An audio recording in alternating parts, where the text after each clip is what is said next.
Hey everybody, welcome to Nutri-iQ Radio, where we talk about all things food, fitness and feeling good. I'm your host Shaun here, and this week we've got an absolutely brilliant interview with the wonderful Rachel Young.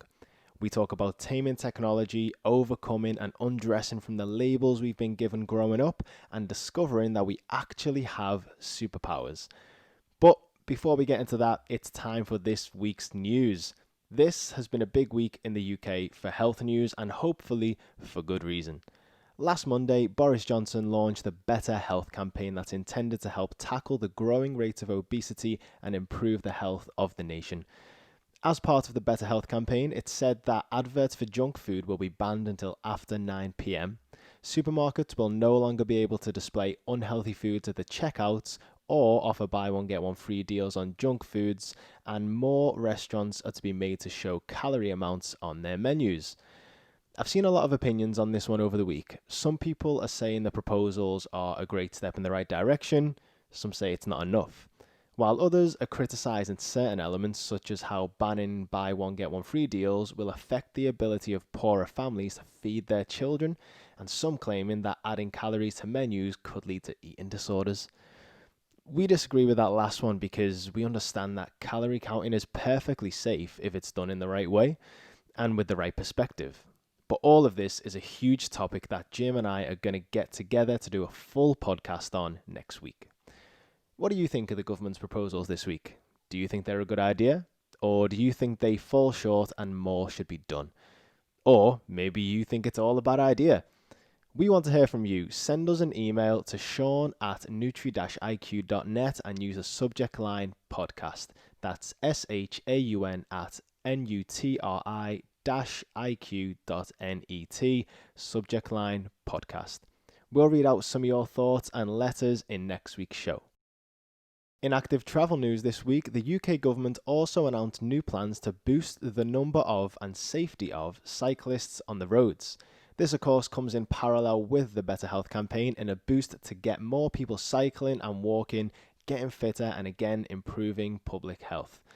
The new plans would ensure cycle lanes are safer by no longer approving to fund what are known as paint-only cycle lanes.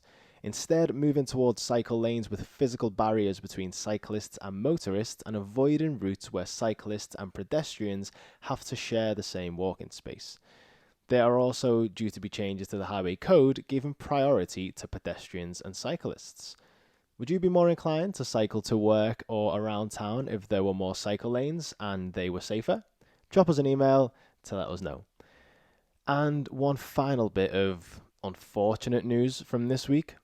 You may have seen the pictures and comments on those pictures of Love Island's Molly-Mae enjoying some time on a boat in a swimsuit. Doesn't really sound like news, that, does it? And that's because it shouldn't be.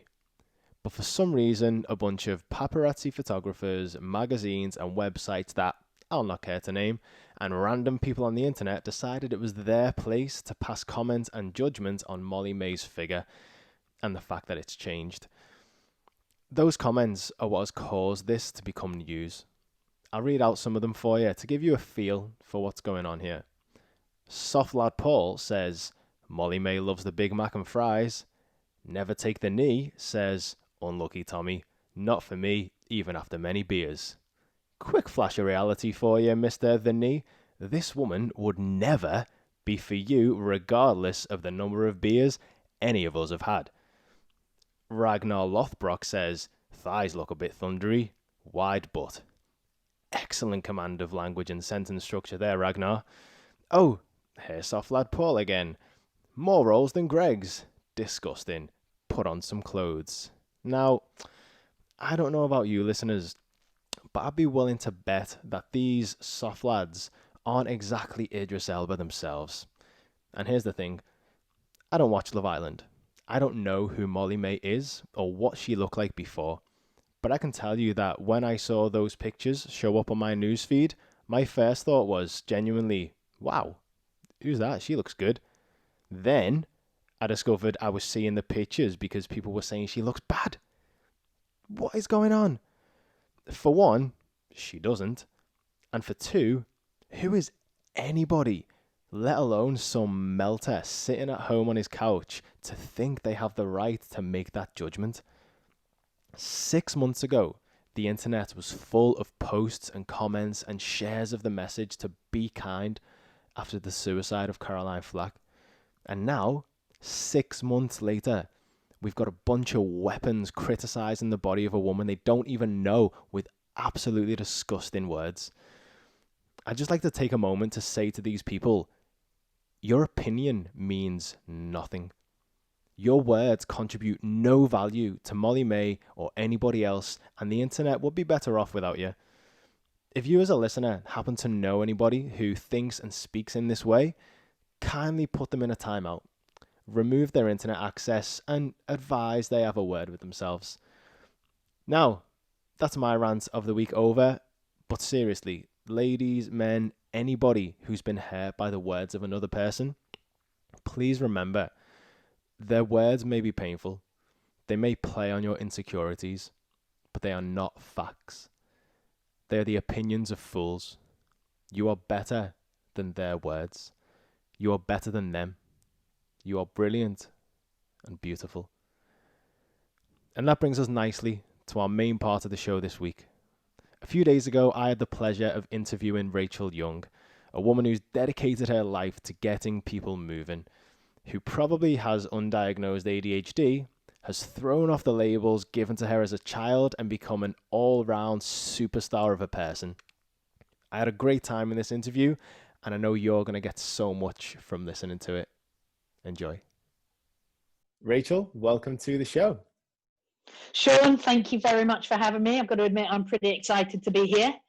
Good. I'm excited for all the things we're going to talk about, because the things I've got written down in my notes from looking at your website and social and everything, it's good stuff that I'm looking forward to get into. But for people who don't know who you are, who haven't seen your socials and everything like that, do you want to give us a little brief intro to who Rachel Young is and what you're all about?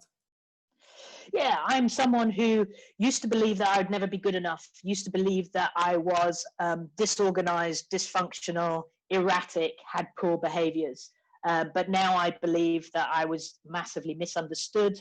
I chose to make bad decisions in life. What I've learned recently is that actually we are capable of great things. That's what I used to believe. I now know who I am, what I'm worth, and do I know what I'm capable of? No, because our capabilities are absolutely endless. So that's kind of like where I'm at now. I'm Rachel Young. I've been in the fitness industry for over 30 years.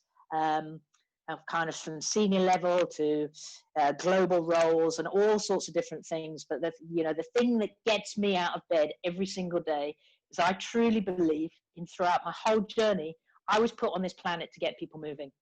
I now know I was put on this planet to get people moving, both physically and mentally, from what I've learned through, I can only describe as my lockdown experiences. Yeah. I loved that intro so much. Like, I'm listening to that, getting hyped, and I'm thinking, anybody listening to this, if they're not hyped to listen to the next however long we go for, like, there might be something wrong with them, because this is going to be good. I'm just making a quick note. But what you said there about your lockdown experience, that is something I wanted to get into. But the first thing you mentioned about being misunderstood, I thought we'd start there. So you have ADHD, yeah? Or you're diagnosed with it, or not diagnosed ADHD. Okay. But if you've met me or done any of the online tests, I am the epitome of adult ADHD. Okay. Okay. During my early years, they did notice that I had ADHD traits, but I'm 48. This was like in black and white. This was a long time ago. And what they did to, kind of identify or maybe manage that, I was misdiagnosed with things. So I was more diagnosed as the naughty kid at school. I was more put into brackets of I couldn't pay attention, so I needed to focus more. It was never a full ADHD diagnosis. As we look into it right now, I think between 5 and 10% of the adult population have not been diagnosed with ADHD or diagnosed correctly. Okay.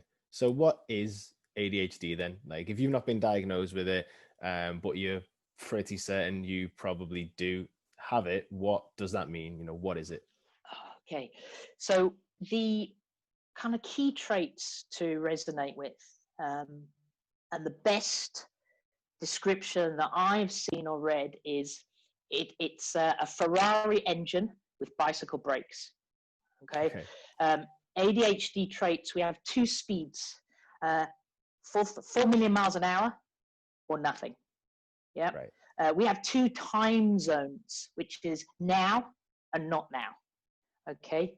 We experience incredibly high highs and the lowest of lows. There's nothing in between. Right. Suffer from procrastination, boredom. I describe myself, and all I always have done, the attention span of a gnat. If it doesn't engage me, I'm tapping out. Okay. Right. Boredom, procrastination, inability to pay attention, restlessness, can't keep still. In talking to you now, I have my curtains shut, right? Because I do know if someone walks past that window, as interesting as you are, I'll be thinking, oh, who's that? Where've they come from? Why are they here? Yeah. Yeah. Well, I'll do my best to keep you engaged, and hopefully you don't just end the call and be like, I'm done, I'm bored, I'm out. Yeah. No, and I think that the Ferrari engine with bicycle brakes is the best way to sum it up. They say the average person has about 50,000 thoughts a day. Times that by 4. That's what an ADHD mind will have. It is constantly on. There is no off button. There's ways of controlling it, and I can, I'm sure we'll talk. This is what I've learned, and controlling it to use it as an incredible force, almost a superpower. Yeah. Mm-hmm. It still goes Pete Tong for me. I do have a good understanding, but I have to work really hard on that. Yeah. You said there that, when you're a kid, it's just seen as a problem, really. And whenever you hear about somebody having ADHD, or it's sort of presented on TV as the kid on the show has got ADHD, it's always a problem. They can't focus, they're hyperactive, they never pay attention, or they're short on attention, and it's just an issue. But like you said there, you've obviously, as you've grown up, you've realized that actually if you sort of shape it the right way, it's a superpower. So in the early days, when it was a problem, are those the typical kind of problems that you were sort of labeled as having? And I guess second part of the question, how did you turn that around? How did you come to realize that actually the fact that I think this fast is a really good thing if I put it in the right place? Some great questions. You've got about 12 great questions there. So, it's only relatively recently that I'll have acknowledged it and spoke about it out loud, because I actually thought everybody was like this. I actually believed that I believe that everybody has this noise in their head. And this noise is of constant questioning thoughts, ideas.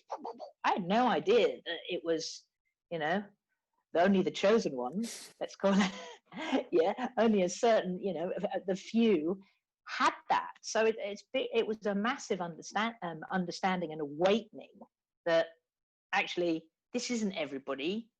Just slow down. Let's see what we can do with this.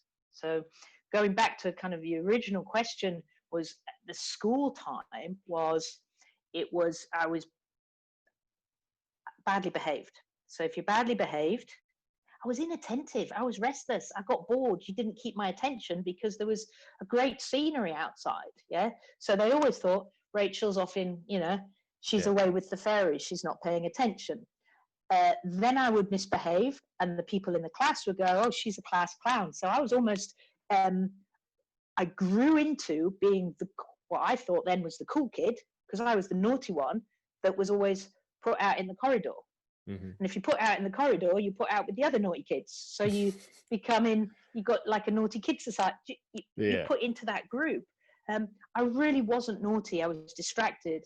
Then I got these labels, and then I played to those labels. And it was a safe place to be, because people wanted to hang out with Rachel because I was the fun one. and I would be, almost the naughty one. But the negative, that sounds pretty good, but it was very challenging because my school reports, and I found them the other day, and I was reading through them, and my school reports were pretty damning. There was, certain sentences in them that as a kid, when you read them, you hang on to them. Mm-hmm. Disruptive, distracting, the less said, the better. Wow. Has not reached her full potential.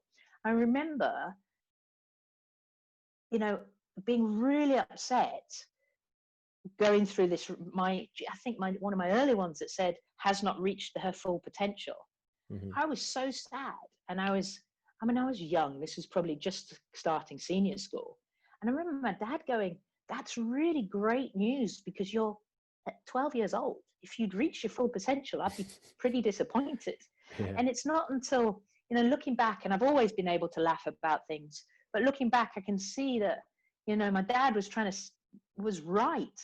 I don't ever want to reach my full potential. Yeah. Yeah. When you read things like that on a school report, it made me, you choose your behaviors and you are responsible. But I think at those ages, I always believed I was never going to be good enough, and actually put off learning and put off developing myself because I always thought I was going to fail at it, and I didn't want to fail. And it's almost had it's played a key part in my life, in my career. I've been incredibly successful and really successful, but almost in spite of myself, because there was always somebody, well, apart from the voices in my head and all the noise and the distractions, there's someone tapping on my shoulder going, "Hey, whoa, you're not good enough to do this. You're not supposed to be here." So that self-sabotage that would come in that, people talk about. Yeah, I that imposter experienced it. syndrome. Yeah, I'm waiting to be caught out. Yeah. So there's been a hell of a lot learned, and my learnings have come through, the kind of university of life, where I always knew there was something, irrespective of the dark times. There was some part of me that always knew that I was capable of more. And it actually annoyed me at some point, Shaun, because I wanted that voice just to shut up and let me go. Just shut up. But there was just a knowing. And I think that probably comes from some of the things my dad used to say to me. There was that one thing that I said, it frustrated me. I wanted to let it go, but there was a knowing that I was capable of more. And it wasn't until lockdown that's kind of came to the forefront. Yeah. I feel like I'm going on, Shaun. Am I doing okay? No, it's good. I love it. Like I said before we started, like the more we get into the story, the more people can listen to it and think, "Oh, I used to get called that like when I was a kid," and but I'm not useless. I'm not reaching my potential. Because we all have these things as kids. I had similar things on my school reports. Like every time my mum would come home from parents' evening, and they'd always tell my mum, "Oh yeah, Shaun's really clever, but he just doesn't work for it." Because I was clever, I only did enough to sort of satisfy them. And they were like, "He can do so much more, but he just doesn't want to." And for me, it wasn't until I got to GCSE and realized that I really like science. And then I was really into it. Like I studied a lot, I got great grades. But in the same way, it's like you said, I wasn't interested in what they were trying to teach me. I had a similar thing with one of my teachers in history. It was just so boring the way she taught it. The year before, the teacher was great. I was well into it, but I just got really bored in her lessons. And I was slumped on the table, just like my head in my arm. And that teacher actually told my mum to get me tested for ME because she thought I had a problem with paying attention and staying awake. But I was just bored in her lessons. Like that was it. And I could have played to that label, like you said, and gone, "Oh yeah, that's me. I'm just tired and blah, blah, blah." But luckily I sort of knew for myself that I was just bored of that teacher. So no, it all makes sense. One of the things that you just said that made me think about, you put your head down on the desk. There's kind of a point to this, that one of the things that I've part of my daily rituals, they're my rituals, not habits. don't like the word habit because that's a bad habit. You need to stop doing that. I have negative attachments to it. Yeah, Rituals to that me makes sound a sense. little bit cooler. Yeah. Is meditation, and I've created some mind space, and that's we can talk about that. But I used to be, through the meditation, what I've learned is controlling your breathing, okay, and slowing down so you can actually be in the present moment and being thoughtful about how you act and the decisions you make. But if we go back to kind of early days, I used to be put out of class because they told me I was being rude because I was sighing. Well, in my eyes, I wasn't. I was going like, I wasn't sighing. I was breathing, but that breathing almost came from the ADHD that I was getting pent up and misunderstood. And it was I suffering from anxiety? They sent me for all sorts of different things, but it is never sent for the right thing. And even now, friends will go to me, "Oh, that was a big sigh." And I'm like, no, I'm just breathing. So it's me. You've got to be aware of how you. Self-awareness has been a big thing that I've focused on, and now what I've learned is that I can notice these behavioral traits. I notice when I'm starting to feel anxious. I notice when I'm in an environment where there'll be triggers to distract me and to not stay focused. We mentioned earlier then your lockdown realization. Obviously a lot changed for a lot of us in lockdown. Some people learned to bake, learned a new skill. Some of us just sat on the couch. Some of us had all kinds of different experiences. So talk us through what happened for you then. And so, not taking away, the tragedy of everything that is going on and the horrific environment that we are in across. My role is global, so I've seen it across the globe. I knew it was coming. I could see it was coming, and even though it was getting closer and closer across Europe, there was a little part of me that thought, "Don't worry, us Brits will sort something out. We won't actually go into lockdown." And I truly believe that, even as it was getting closer and closer. When we went into lockdown, and this is all from my personal kind of perspective, I was scared, Shaun, to tell you the truth. I was scared. I was kind of a little bit frightened about it all, not for my health reasons, as in from Corona perspective. I was scared and concerned about how I, Rachel, was going to manage during this time. Because I am, if you've done any personality tests, you've seen, I'm in the fitness industry. That's the entertainment business. Yeah. I studied theatre at school. That's the entertainment business. My personality is yellow. We're full of life. We're fun loving. We want to please people. I'm an absolute extrovert. And lockdown made the extrovert have no other choice but to look in. And that scared me. Right. So I went into lockdown with real fear, and I started on day one thinking, okay, I've always talked positive. I am positive. And I thought, right, I'm going to just throw this on this head. Whatever that happens during this period, I'm going to check myself into the physical distancing health resort and see what I can do. Physical training and being fit has always been a key part of my life. So let's just see what I can do. And what I've learned is, on that first day, I made a Facebook Live video. And it was just me after a workout doing what I called a sweaty ramble, just anything that came out after that day one. And I did it for me. I didn't do it for anyone else because of this fear, because of I needed to hold myself accountable for what I was doing. So I made a video, and then I made a video the next day. And then people started to send me messages back going, "Oh, I feel the same way," or "Thanks for that. You made me think about things, and I'm going to do a workout tomorrow." And it just started to kind of be shared in that perspective. And then I went into furlough, and furlough for me was also another kind of big thing because I thrive off people. Pre-lockdown, I'd been in 5 countries in 10 days. And the energy I have, and my passion for the industry and the passion for people, comes from what I get back from people, be them positive or be them negative. I like nothing more than a grumpy situation that have to use my brain to try and flip around and turn it around. I like nothing more than, trying to cheer somebody up, or make a difference to their times. So went into furlough, started to make these videos, and I actually realized my work, my zone, who I work with, were incredibly great to me during furlough. And I said, there's some educational courses I'd like to go on. So they supported me to do that. And I was committed to learning more about myself. I've read every single leadership book that's probably on the planet, but I didn't take it in properly. And that's because I didn't understand why I wasn't taking it in.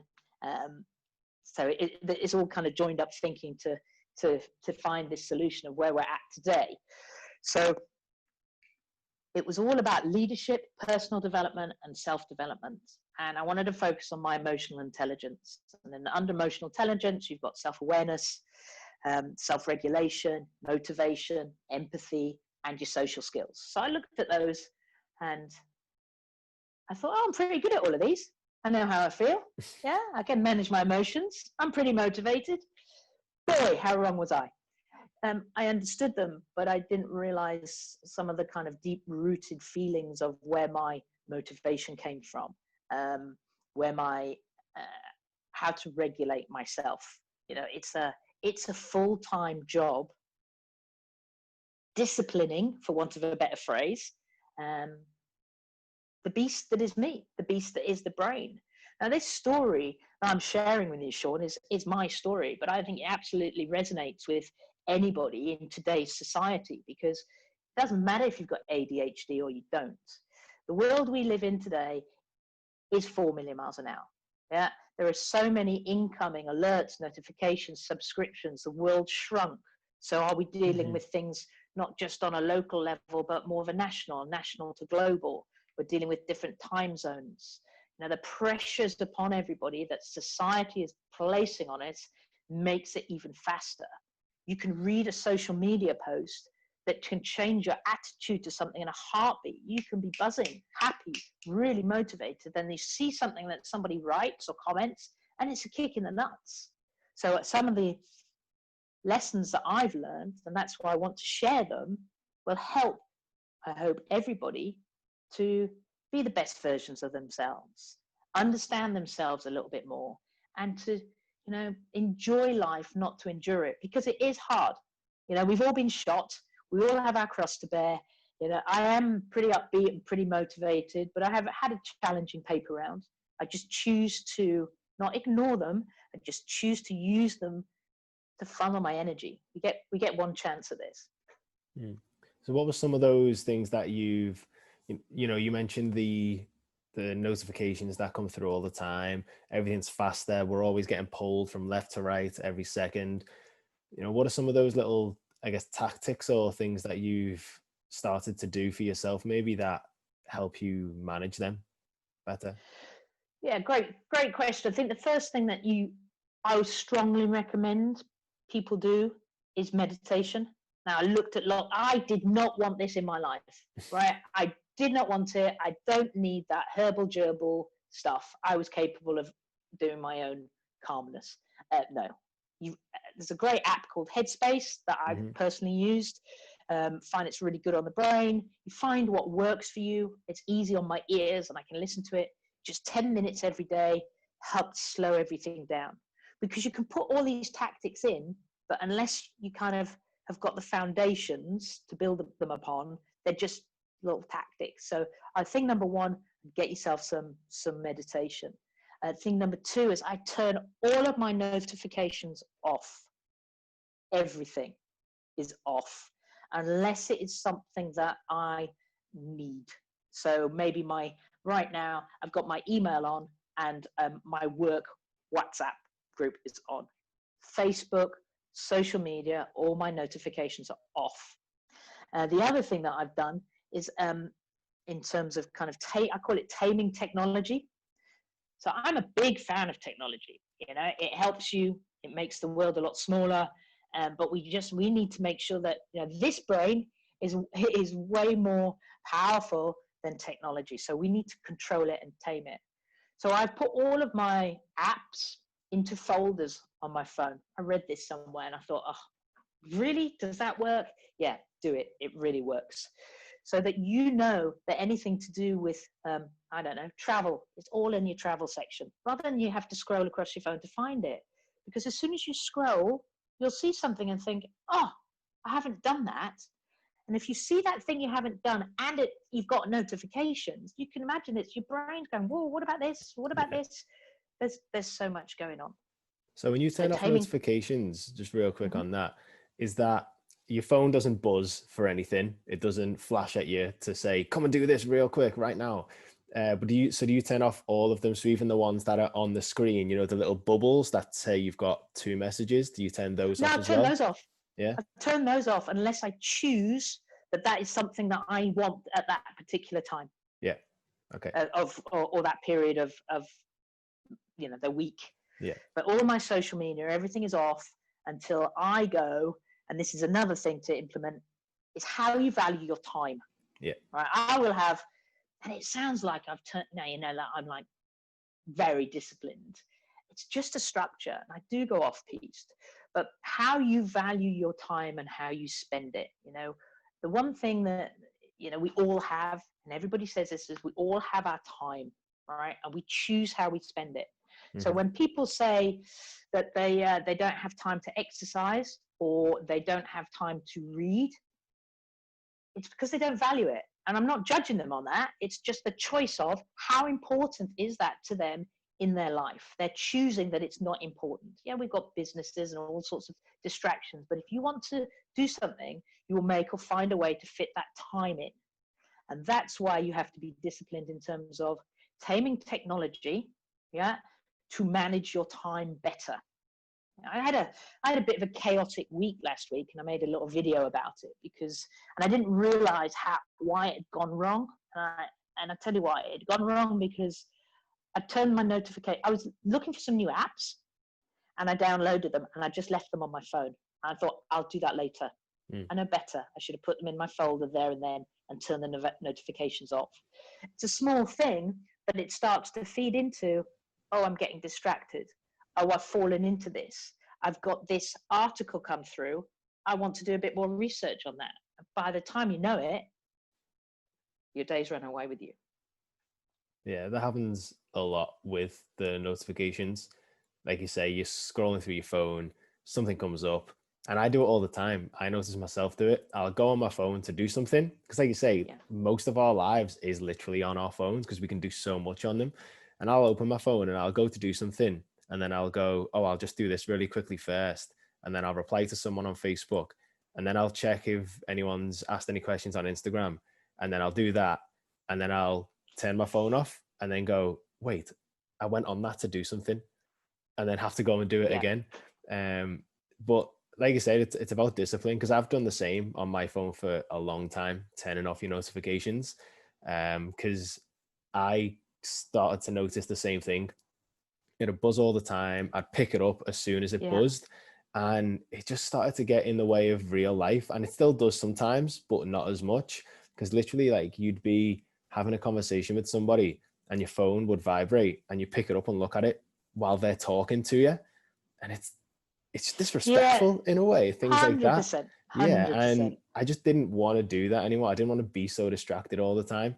So I did the same thing. I turned off the notifications, so it doesn't buzz anymore. And people ask me, like, did you see the message? Or like, didn't you get this? And I was like, I just haven't looked at it yet.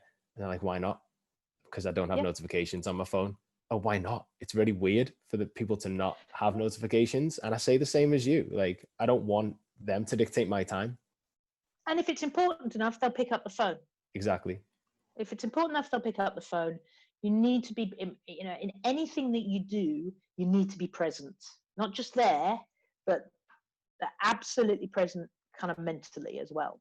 And anywhere I go, I'm very fanatical about, yes, I've got the mind space. I've tamed the technology. My phone will be face down on the table. I won't have it on vibrate. If I'm going out or going to meetings or, with friends or anything. And at night, I have time where I'm done and I'll put my phone down. I won't bring my phone onto the sofa. because if not, you do the same thing. You don't have your conversations. I won't look at it before I go to bed. And then the first thing I do when I get up in the morning is not look at my phone. Mm. I always work out in the mornings or do something for myself, and I will not pick up my phone during those first, it's probably about an hour and a half of getting my head on, get myself set up for the day, irrespective of what we're doing. So I think the taming technology, and in its broadest form, it's the best way to do it. Previously, when I assume you did look at your phone when you woke up in the morning, did that happen? And then Oh, did you decide not to do that anymore? I had to make a dramatic change, Was that and difficult? that's Is that like a withdrawal almost? I found anyway, yeah. when that happens, because you're so used to waking up and it, like you say, it's a habit. So you have to form a new ritual to not do it. Yeah, absolutely had to form new rituals. I think the putting everything into folders was a hard thing as well, because especially with my brain, I'd be sitting like going, is that productivity or is that utilities? You decide where these different things go. But as you do it and you see that it brings you value, you can't just do it and play anything you do. You can't just do and play lip service to it. It has to bring you value. I know I have to start off by being the best version of me for me to have an impact on anyone else around me. If I go off piste and end up being distracted or unfocused, then the people around me aren't getting the best version of me. So I guess it's weighing up the pleasure and the pain of what value taking these actions bring to you. And yeah, it is painful starting a new process, but if you've got a big enough reason why to do it, you will make or find a way to make it happen.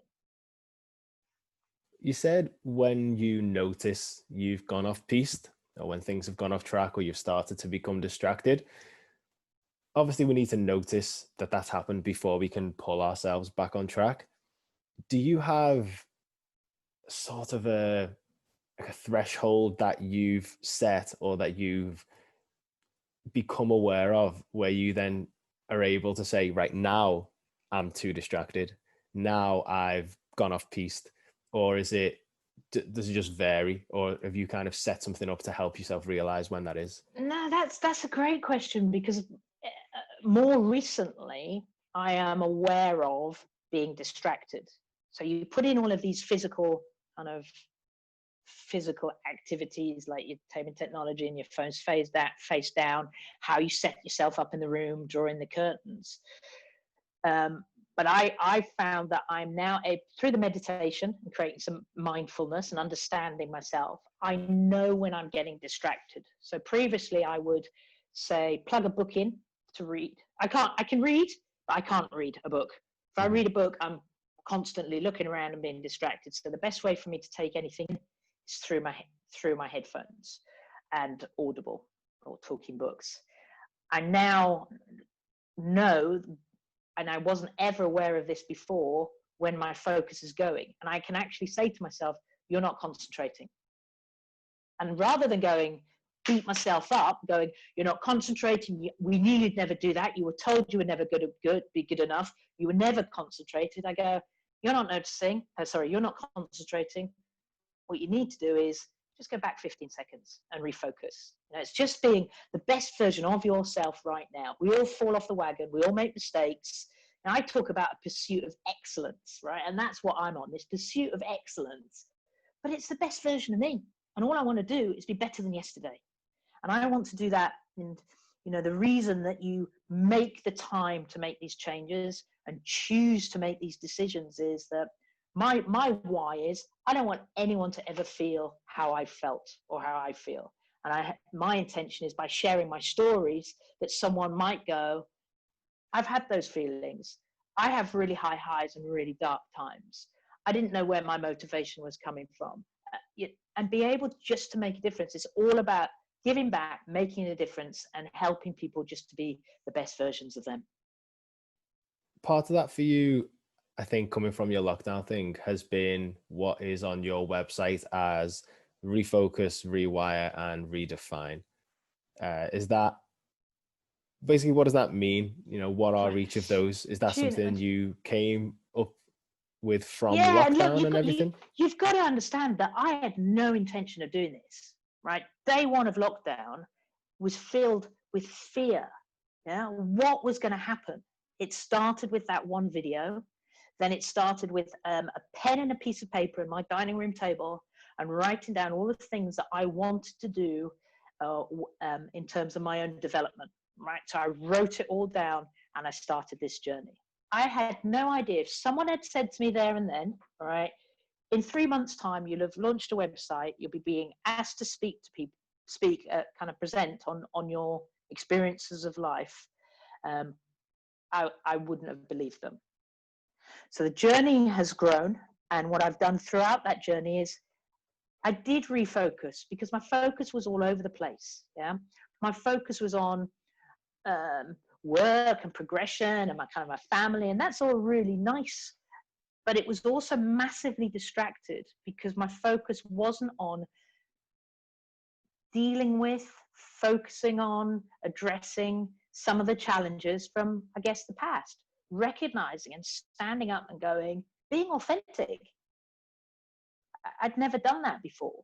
So there was my refocus was on my education and what I was doing to myself. I put as much effort as I did into my physical training as I did into my mental training, or was going to do into my mental training.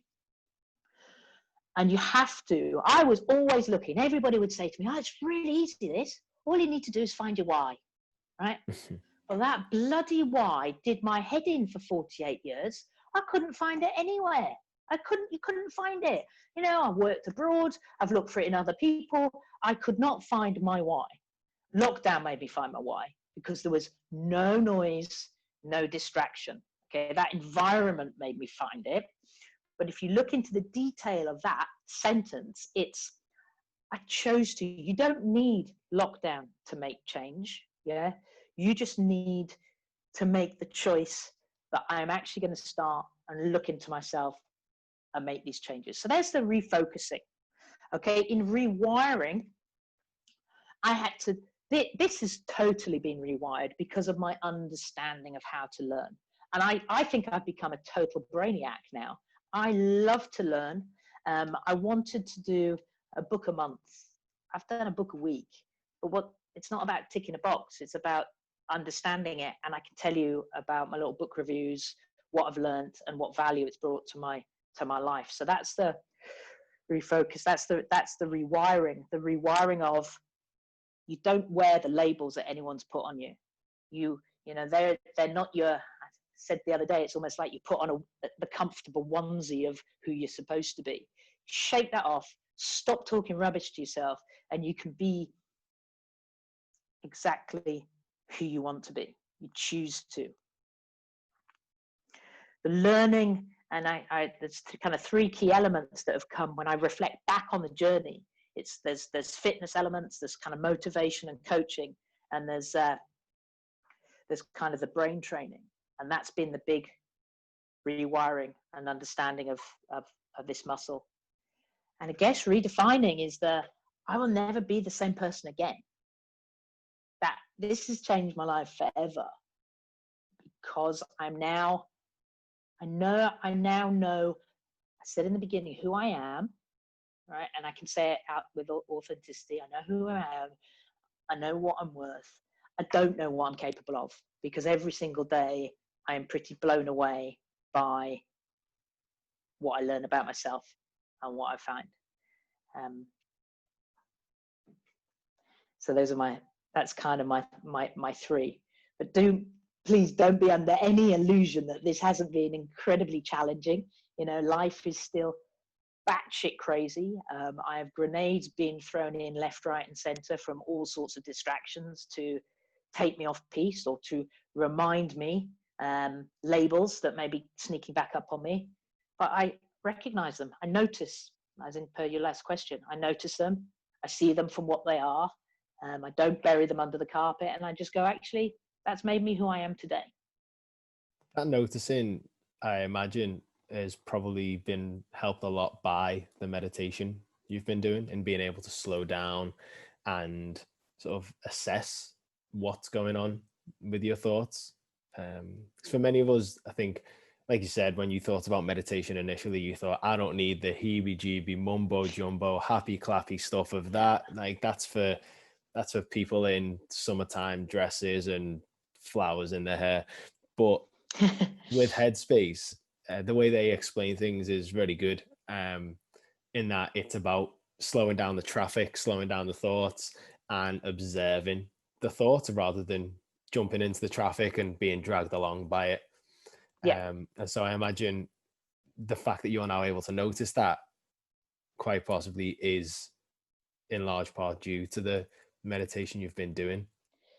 If there's one thing that is that, if you had to pick the one thing that was key to facilitate the change, it is that.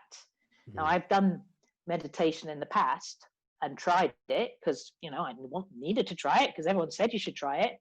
But I'd be sitting there going, right, I'm meditating, nothing's happening. Oh, is he saying something? Oh, I wonder, is that, look, there's a new bird up there in the sky. So I wasn't focused and I wasn't present. Yeah. It's almost like you have to, if you're going to do it, you have to play full out to it. And if they say sit in a chair with your hands on your thighs, you sit in the chair with your hands on your thighs. Do as you're told. 10 minutes of your life. And yeah, it's a bit like reading. I used to almost, I think looking back, what I'd say, Shaun, is I just played at all of these things. I told you I read loads of leadership books and, all this personal development and self-development. And I read something the other day and they said they call it, unless you pay attention to it and you're actually taking in, it's shelf care, because all you're doing is putting loads of books on your shelf. And that's what I was absolutely guilty of, shelf care. And now I'm actually revisiting these books, and there's always been a theme. There's always been a theme of, I think perhaps there was that knowing that I've talked about. There was the knowing that I could be better, and knowing that I needed to slow down, and knowing that it was all about emotional and intelligence, and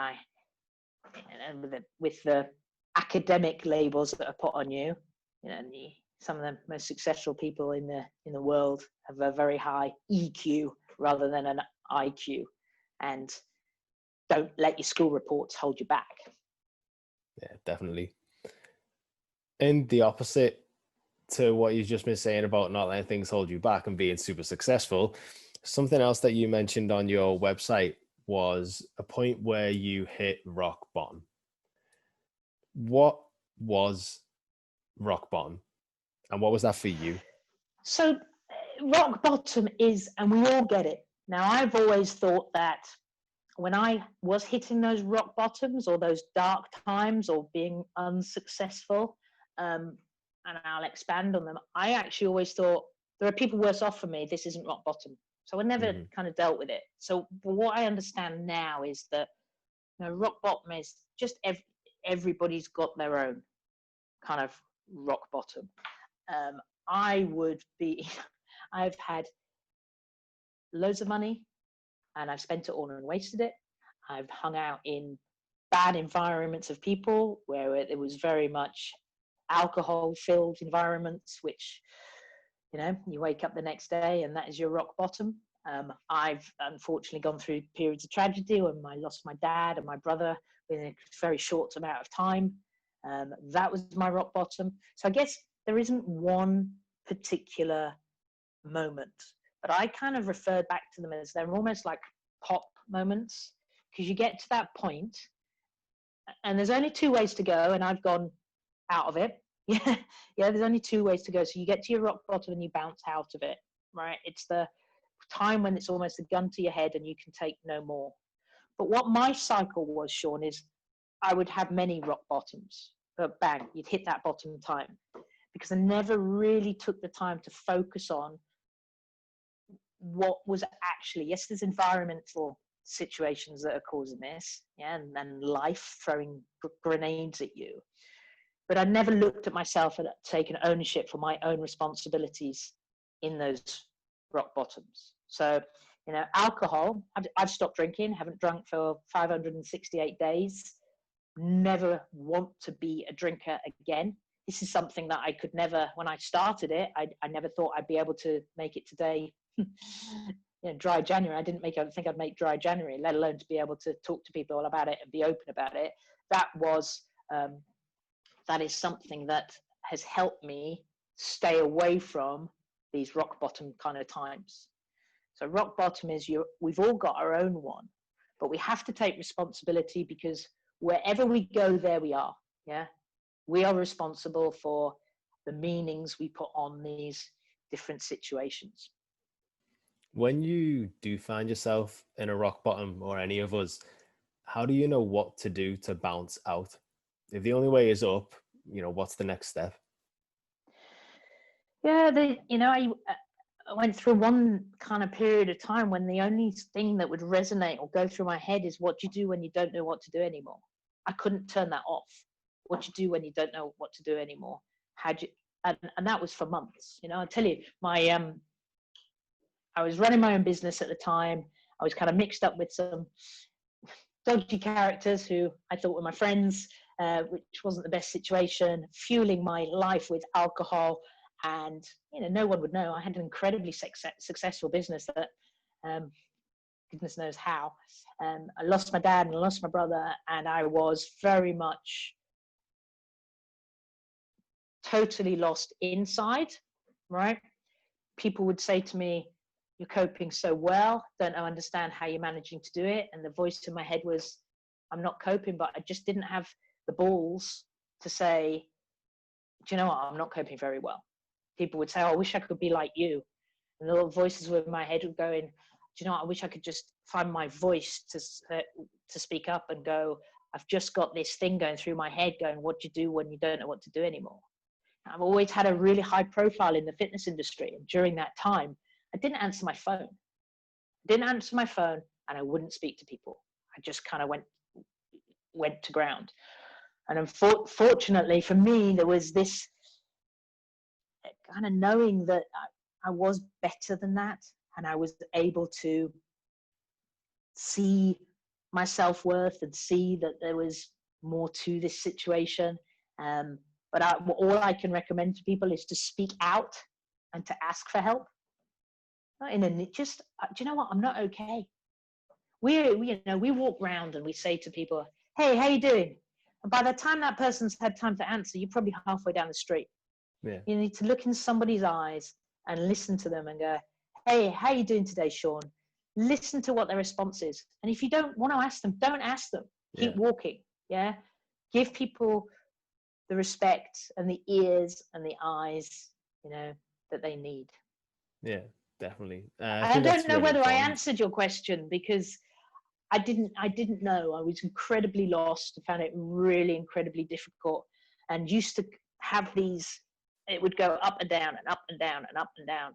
But what I've realized is, wherever you go, where you are, I am responsible. These labels are just battle scars. They're battle scars, and I'm going to use them to tell my stories. There's not something that I'm going to go, I can't do that because I was always told I was shit. I was never going to be good enough. The imposter, they'll come and tap you on the shoulder, but it's the awareness that they're going to be there. I think what you said is a great answer for when you are at the bottom, speaking out and asking for help. And speaking out, especially because a lot of us don't want to ask for help, because a lot of people see it as showing weakness, which isn't the case. But often, even just speaking to somebody and not necessarily asking for help, just speaking it through out loud, massively helps you process it and understand it, so then you could start to take the steps forward. Even if they don't give you any kind of help, so to speak, back from it, the speaking about it can often be enough.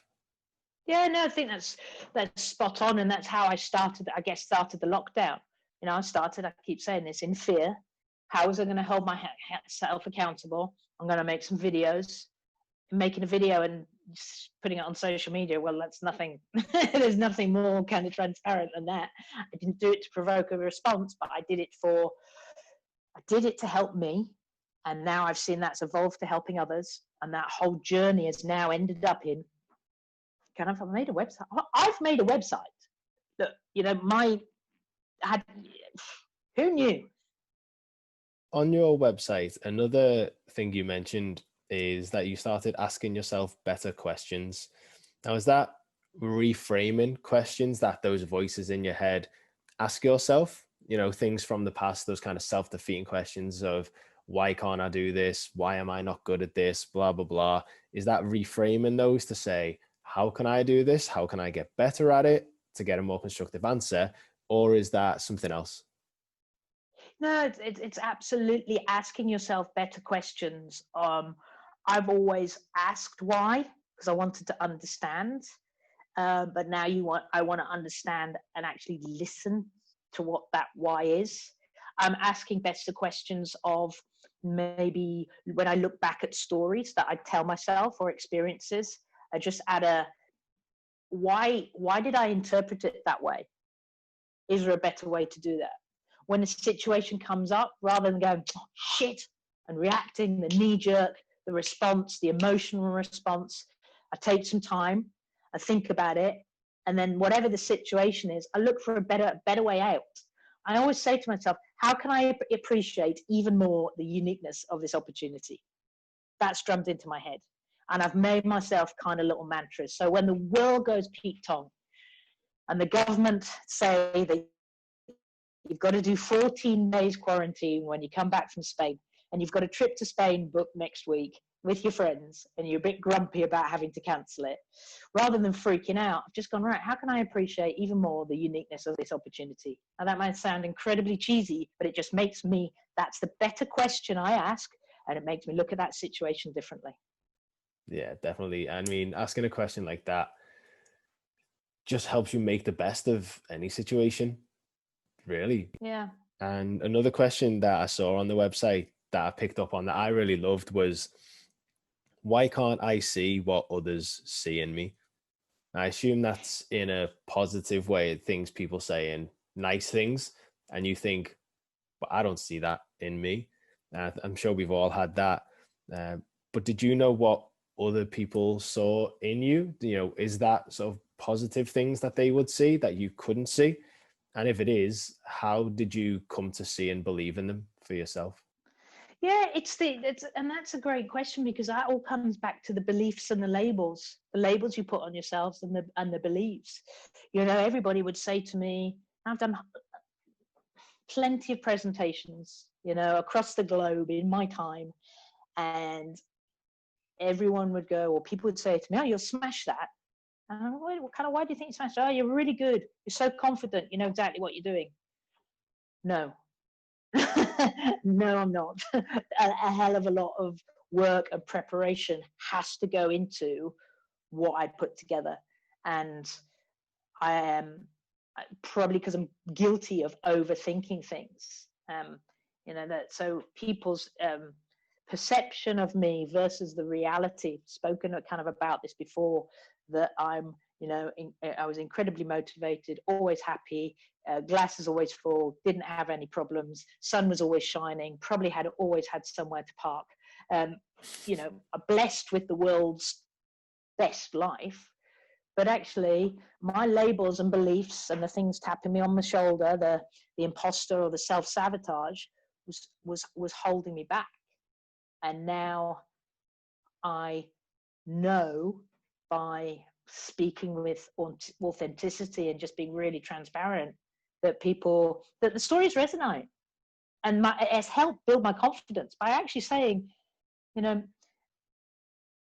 the only person that's ever held me back and there for me to be aware of and to look out for, because she is there every single day, is me.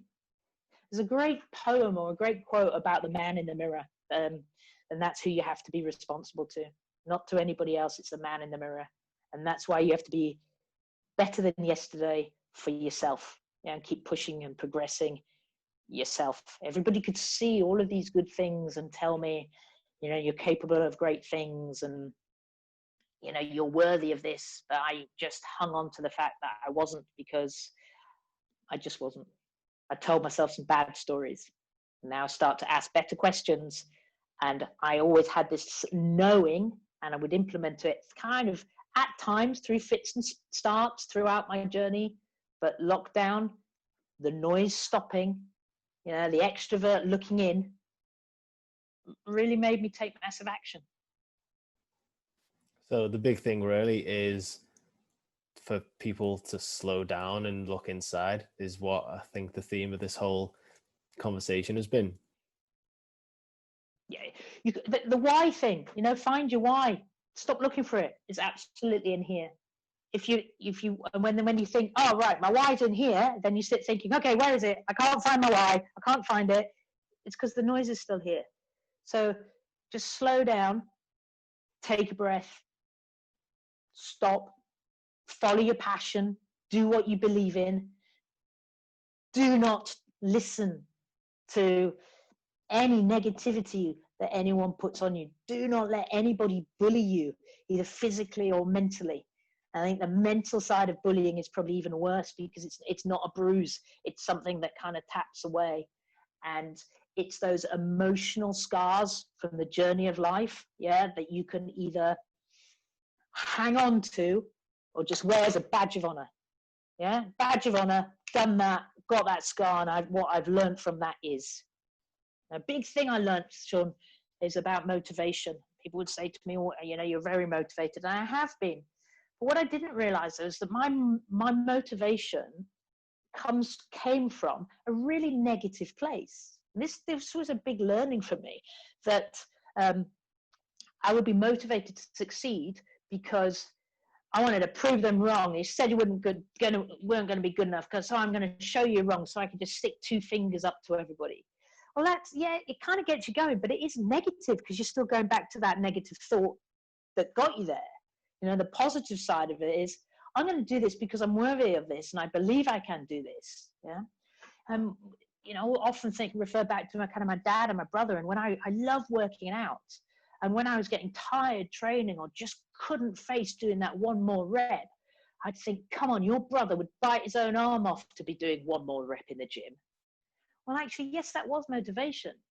But when the reality was, my brother would be laughing his ass off that I was up at 5:47 in the gym trying to lift a barbell. He didn't like working out. So, still refer to people as inspirations. But can you see how that's a negative kind of hook I had on those situations? And that's helped. I still think about those times, but I think about it in a much more, I don't know, just a different slant, different question, different perspective is put on it.